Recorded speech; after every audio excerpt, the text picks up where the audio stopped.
Smorgy. Speaking of emails and a couple things that happened over the past week, we were talking about money and that kind of thing. We got a really lovely email from one of our listeners that basically said, "Hey, you know what? I really like what you guys are doing, but I'm not really feeling the whole idea of having of signing up for Patreon where money's just coming out every month. I get it. What can we, do you have any options, any alternative options?"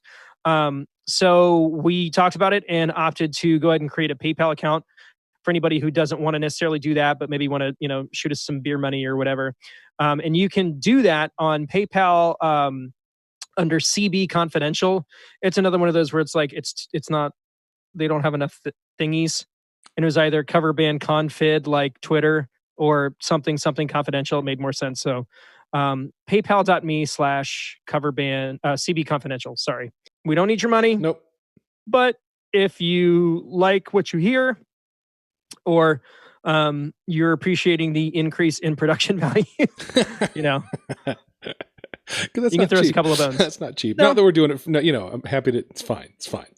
I realized sometime back that in a lot of rooms I play, I am probably among the higher paid people in the room in my day gig. And do I need that guy's $2 in my tip jar? I don't. But I came to realize that not having a tip jar out for him to put that money into actually doesn't work for him. He wants a way to express his appreciation for me. Yep. And in a certain way, not preparing that for him, it kind of rips him off. It kind of rips him off. Like he wants to be, connecting with me in a way that like acknowledges something for me. And I don't need his money exactly. And I'm, I say that with all awareness of my privilege and luck and all of that, all humility about that. But I got over my weirdness about having a tip jar out when I realized that people want a tip. They feel weird when there's not a way for them to. Yeah, I mean, we have gone back and forth about that with like private events. But a friend of mine, a friend of the pod actually, Jeff from the Riot, was like, "You're leaving money on the table." Yes. And we've talked about this before. Yes.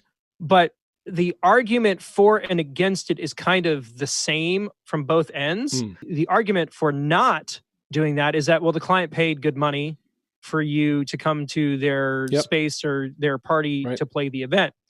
However, their guest didn't pay anything. And they're kind of in the same boat that your guy is, that they're there and somebody else footed the bill and maybe they want to show their appreciation. We've just kind of come to the mindset that we'll put one out until somebody asks us to put it away. Right. And if I'm being perfectly honest, it's never happened. Nobody ever has, right? Nope. And sometimes we make money and sometimes we don't. Sure. And that is what it is, So this is kind of like that. If for you, it's an important thing in your heart to express your appreciation, but you are more than welcome to and totally not expected or, needed. Yep. So, it's just a virtual tip jar. Yep. Just like anything else. Just like anything else.